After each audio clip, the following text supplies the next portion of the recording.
to Conversations with Chris and Crystal. And today we are starting another new little segment thing. Like we have our What Were They Thinking and all that. Yes, This absolutely. one is going to be Crafting with Chris and Crystal. Yes. So today we are talking about crocheting. Yay, my And favorite. yes, that is her favorite. I used to do a lot of crocheting. Here are all my lovely crochet hooks of graduating sizes, and have had that for, oh my gosh, about 50 years. It's been around a long time. And so I think it might have been my mother's even, and got it from her. And I did have to laugh when my brother came down. He was very young. He was like 6 years old. And he says, "Mom needs a Crochet hook." And I went, "Oh, what? Oh, what?" And I had to go upstairs and ask her, I said, "What is it you want?" She said, "I told him to ask you for a crochet hook," so there we have them, different graduated sizes. And Chris, being the ever crochet person that she is, has brought us many items to take a look at today. Because you don't have to just make Afghans. Yes. I would be extremely bored if all I did was Afghans and sweaters and. Yeah, there we go again. But I did get these cute little yarn earrings off of Temu. They're so cute, So the I little thought they'd be skeins of appropriate. yarn. Yeah. Oh. So this is one of the things that you can do that's not Afghans and so forth. You can make jewelry. These have little seed beads on them, and I've made a bracelet that goes with. Very nice. Very nice. I like that. But since Afghans are what most people think of, I did bring an Afghan that I did make. And these are like little motifs that you make. These are daffodils. Oh, hold on. I'm typing something? No, not. Okay. I'm doing, oh, yeah, I see. Hexagonal, whatever. Oh, no, that's really cool. Then you join them all together with these little individual. So it's like a granny square kind of Similar. effect, but different sizes. Oh, I like that. So there's that. That's very cute.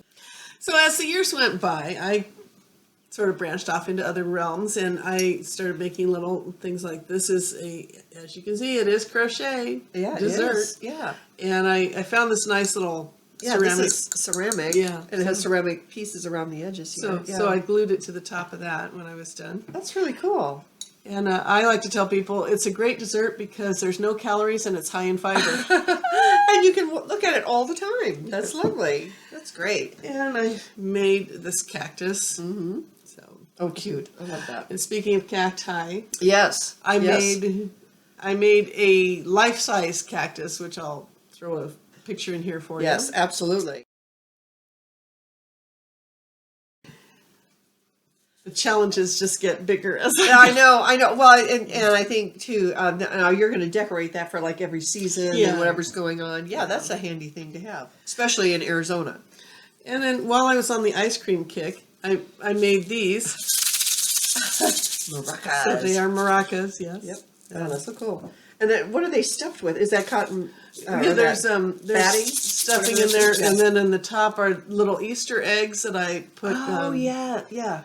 Beans? Rice. Rice. And then you seal it Make up. your own maracas. Yeah. Oh, I love it. They're so cute. I love that flavor of ice cream. That's one of my favorites.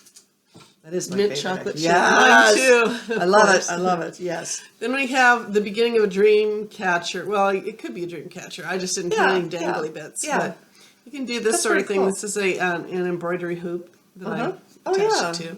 Oh, yeah. And you didn't have to have both sides of the embroidery hoop, just one piece. Yeah, just one. Just the one piece. Very cool. I love that. So if if you ever break an embroidery hoop, then you can use the other half for that. There you go.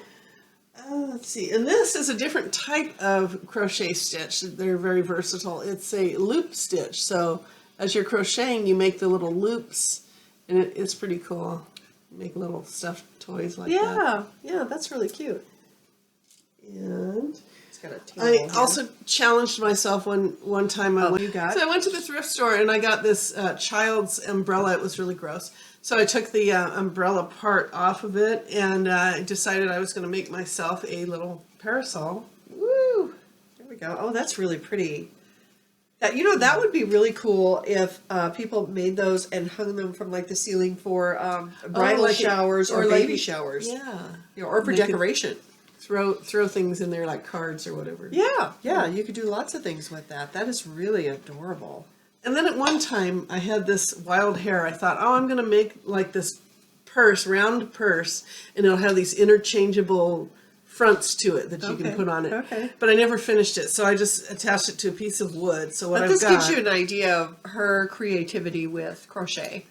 so you've got a cookie, Okay. and it's attached with Velcro, so I could take that off. Yeah, this is the back board that she's using. You see the Velcro back here? I don't even know if you can even see that. She's got little pieces, and then it just attaches right there. And then a frying pan with an egg and bacon. Okay, Can go on nice. there. Cherry pie, Yeah, she loves making food. She loves making food. pizza, Ah, that actually looks great. and a cake. And a cake, top of a cake there, cake topper, pretty, pretty, pretty. I love that. I love these the little balls on the end. Yeah, I think that's called the popcorn stitch, if I remember right. I wouldn't be surprised. And that is a stitch you can see if you look up close and personal there. That is definitely a stitch. That's cool.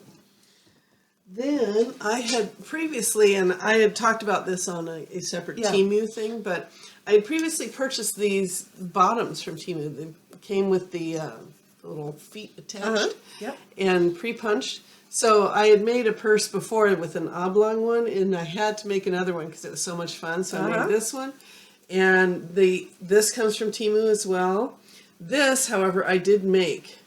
It's part of my when I was doing silverware jewelry. So the fastener is actually a butter knife that I had adapted back in the day to. yeah. I made it like a pendant, but then I never wore it. So I thought, well, let's try this as a fastener, and I think it works pretty good. You just slide it through there, and there you go. Yay! So Very nice, very nice. And it's all crocheted with kind of a gold, very shiny lame yarn. Yeah, lame yarn. Nice. Also nice. from Temu. Oh, there you go.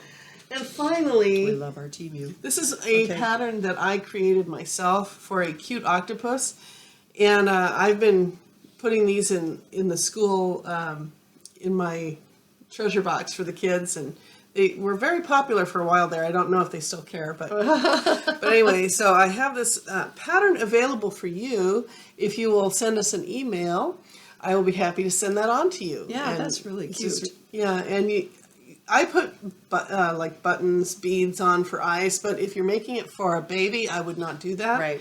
I would just embroider the eyes because babies, stick everything in their mouth and Yeah, chew and I remember you had so many different colors and things like that. So the kids, found it to be kind of a fad thing, and like the colors that they wanted, whatever color they liked, they could pick out of there. So that was really cool.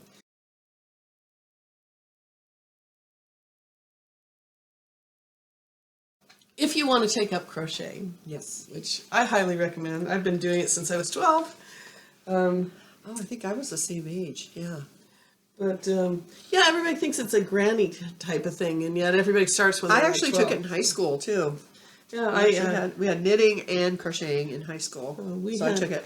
We had home ec. It was part of the home ec thing Yeah. in junior high and high school. You could learn it. But anyway, I got this nice little yarn carrier thing from Temu, and it has with it this nice little inner pouch thing. It's got a ruler on it, so you can use that.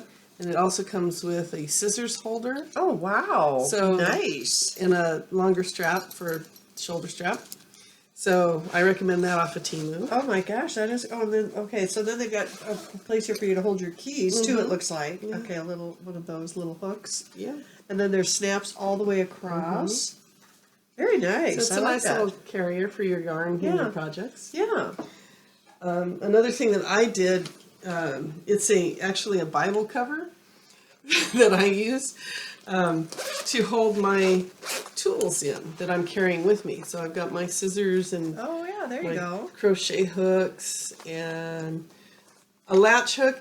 This is another technique that you can use with crochet when you're making like a little stuffed animal or something. You want it to be furrier looking. Just you can wrap the yarn. Well, that's what I do anyway. I take the yarn. I find it easier rather than making a bunch of little cardboard things or whatever. I wrap the yarn like this around my fingers. And then you just snip through the bottom and snip through the top, and then you've got instant latch hook yarn.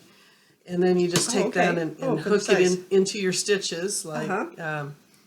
see, here's a good example. Okay. So you go through the stitches there, and then you put in your little chunk of Oh, yarn. okay. So then it'll just stick out like you do on a latch. fur. Oh, wow. Okay, so other unconventional tools that you can get are, like, this is a yarn cutter. You can wear it on your finger, whichever finger isn't your tension, yeah. you Yeah, gotta and hold then your tension. you can just snip off your yarn as you go. Okay. But the thing that I like most to use is you can either use a rubber finger or one of the leather kind that you can get if you do the needle felting, Okay. to protect your fingers from getting poked. Okay. I like to use either one of these or, like I said, a rubber finger, because when I am crocheting, that I tend to get this little groove right in here from the yarn. the yarn. Okay. So I like to wear this over there to protect my look at it, finger. it keeps it right there. Oh, wow. So that might work for me because I'm terrible with tension, and I think that's probably why, because it gets uncomfortable and I am pulling away from it. But yeah, we'll talk about tension and how to crochet in another video, because absolutely. yeah, it's well, it's a lot of fun for me. It's actually very relaxing. It's a way to keep your hands busy. So you're not eating. So you're not eating. That's a big deal. Have you ever noticed when you're not really hungry and you're sitting there going, okay, what do I do? A lot of us eat because we have nothing better to do. Yeah. So I remember when I was really making a great effort to lose weight, and I did that. I would crochet, just chain stitch. I start making something like a scarf, and then I'd rip it all apart and do it again, because I really like the motion of it, and I like working with it, but I wasn't really wanting to make anything. I just wanted to keep my hands busy. Imagine how big a blanket you'd have today. I know. Really. True. Now, this is another thing that I did, because over the years I've customized a bunch of different things for my own use. So here I have this. It was actually a nail kit. So, like, it had the clippers and so forth. Oh, yeah. So I took those this. out and I put in needles and Look at pins that. and different things like that, so that I have them handy. I know just where they are, and they're not going to poke me because they're all concealed. Oh, that's nice. I like that. And it came with the cat stuff on it, right? Yeah, and you just found it repurposed. Yeah, it was a cat thing, and so that's why I got it, because It's a cat thing. And so then, and I never used it. I was like, I'm never going to use these nail tools in this kit. I'm not going to carry a kit around with nail things. That's really a great idea, because I have some of those kits, and I do use them from time to time, but it might not be a bad idea to repurpose them for something like that, because I think that's great to have a kit around. Yeah. If you do use nail kits, by all means, don't take it apart to do that. But if you've got like an extra one or something, you can always reserve one for your crafting. That's very cool. I like it. So those are just some of the ideas. And again, like we said, we're going to go ahead and show you how to crochet as well, and have a how-to on that. And then again, email us for the pattern. And not only that, but I have a whole list of websites you can go to get free patterns, and I'll be happy to share that with you as well. Okay, great. All right. Well, thank you so much. They're absolutely gorgeous. Okay, so thanks for watching. Thanks for watching. And remember, take care of yourself, because nobody